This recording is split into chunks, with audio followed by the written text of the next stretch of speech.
अभी एक जानकारी देवेंद्र जी के शायद काम आ सकती है। सूचक ने बताया कि department of agriculture research and education, इसके बजट में 1 रुपए की भी वृद्धि नहीं है। पिछले साल 8,513 करोड़ रुपया था इसके बजट के बारे में। हमारा सवाल वेणु ये है कि जीएसटी को लेकर बहुत दावे किए जा रहे हैं कि इस साल 1,40,000 करोड़ जीएसटी आया है और कई तिमाही में कई महीने से जीएसटी जो है 1 लाख करोड़ से ज्यादा की उसकी उगाही हो रही है। तो क्या आपको लगता है कि जो सरकार जीएसटी के आंकड़ों के जरिए अपनी कामयाबी का प्रदर्शन कर रही है, जिस तरह से तमिलनाडु के वित्त मंत्री ने चुनौती दी, जो नए चीफ इकोनॉमिक एडवाइजर बने हैं उनके दावे को लेकर, हम ये जानना चाहते हैं कि इस जीएसटी ने कितना भला किया है पूरे सरकार के बजट को। अगर इतनी ताकत मिल रही है तो फिर वो कहां रिफ्लेक्ट हो रहा है उसमें? देखिए रमेश, जीएसटी का मैं आपको एक आंकड़ा देता हूं। वो इसकी जो जितना ये ढंडोरा पीट रहे हैं उसको एक पर्सपेक्टिव में आपको डालेगा। जीएसटी जब इन्होंने शुरू करा था जुलाई 2017 में, तब इनका दावा ये था कि हर साल जीएसटी, उस साल तो मेरे ख्याल 90,000 करोड़ हर महीने जीएसटी कलेक्शन का बजटिंग था, और इनका दावा था कि ये 90 या 95,000 करोड़, और ये हर साल कम से कम 12-13% बढ़ेगा। और अगर हर साल उस दावे के हिसाब से अगर बढ़ता 13-14%, तो अभी 5 साल हो गए पूरा 2017 और अभी आप देखें तो इसको डबल होना चाहिए था आज की तारीख में। एक डबल ही तो कम से कम 60-70% इसमें बढ़ोतरी होनी चाहिए थी। अगर वो आप हिसाब लगाते तो आज जीएसटी आज कम से कम 1,60,000 करोड़ महीने का होना चाहिए था। उस वक्त 95,000 करोड़ से शुरू हुआ था। तो ये हर साल उसमें 13-14% की बढ़ोतरी बता रहे थे होगा। और अगर वो आप 13-14% को अगर आप 5 साल अगर जोड़ते जाएं तो आपको 1,60,000-1,70,000 करोड़ जीएसटी आज की तारीख में महीने में होना चाहिए था। मगर अभी पिछले कुछ महीनों में एवरेज देखें अगर इस वित्तीय साल का, तो आपको 1 लाख का मेरे ख्याल 20-22,000 करोड़ एवरेज मिलेगा। हालांकि निर्मला जी ने 1,40,000 सिर्फ जनवरी का आंकड़ा बताया। तो मेरा ये कहना है कि जीएसटी में अगर आप इनके जो पहले टारगेट के हिसाब से देखें तो कोई ज्यादा खास सक्सेस नहीं है।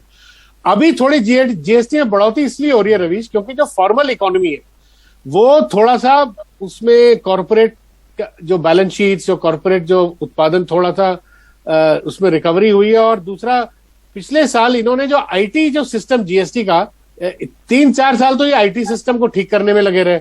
अब पिछले मेरे ख्याल अक्टूबर-नवंबर में आईटी सिस्टम जीएसटी का थोड़ा सुधरा है और थोड़ा सा पुख्ता हुआ है।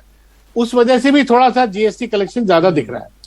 पर मैं अभी कहूंगा कि जीएसटी ज्यादातर रवीश जो टॉप 2,000 कंपनियां 3,000 वही देती हैं। छोटे लोग तो बेचारे जीएसटी के मारे हुए हैं और उनको जीएसटी से ज्यादा खर्चा ही बढ़ रहा है उनका। रवि, हम थोड़ा सा जानना चाहते हैं इनकम टैक्स के बारे में। बार बार वित्त मंत्री चुनाव से पहले, आचार संहिता से पहले यूपी गई थी और उन्होंने बताया कि यहाँ पर 6 करोड़ नए टैक्स पेयर हैं, टैक्स देने लगे हैं।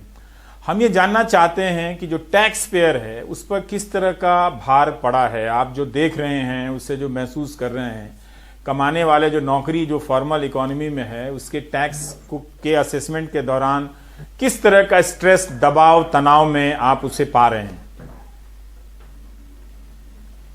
रवि जी, प्रश्न थोड़ा साफ मुझे नहीं हो पाया था। अगर एक बार आप दोबारा इस प्रश्न को दोहरा सके तो।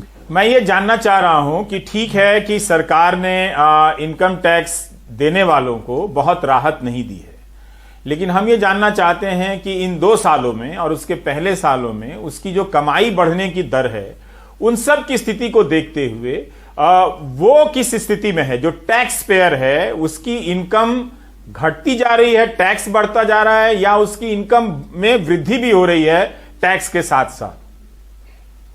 तो ये अगर ये बड़ा एक बहुत ही आपने एक इंटरेस्टिंग पहलू उठाया है। आज अगर आप हमारे अधिकतम टैक्स रेट को देखें, जो एक इंडिविजुअल, एक पर्सनल टैक्स जिसे हम कहते हैं, तो आज करीब हम 43% टैक्स टच कर चुके हैं एक इंडिविजुअल के लिए, 42.74%। ये हमारा मैक्सिमम टैक्स रेट है। अगर आप इस टैक्स रेट को एक किसी भी डेवलप्ड इकोनॉमी के साथ मिलाकर देखें तो आपको तकरीबन यही रेट वहां भी पाया जाएगा। लेकिन उस रेट, उस टैक्स के बदले में जो सुविधाएं, आपकी चिकित्सा, आपका अस्पताल का खर्चा सरकार की तरफ से होता है, शिक्षा का खर्चा सरकार की तरफ से होता है, और अगर आप उस शिक्षा का दर देखें तो हमारे शिक्षा के दरों से कहीं ही ज्यादा आपको वो एडवांस मिलेगा। तो एक तो होता है टैक्स कलेक्ट करना, और दूसरा होता है उस टैक्स को वापस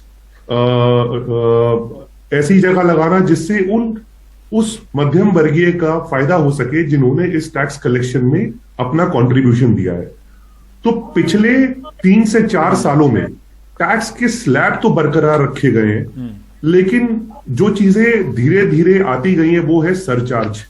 वो 50 लाख से 1 करोड़ के बीच में 10% का सरचार्ज है, और इस तरीके से जैसे अब आगे बढ़ते जाए तो सरचार्ज की दरें बहुत बढ़ती जाती हैं।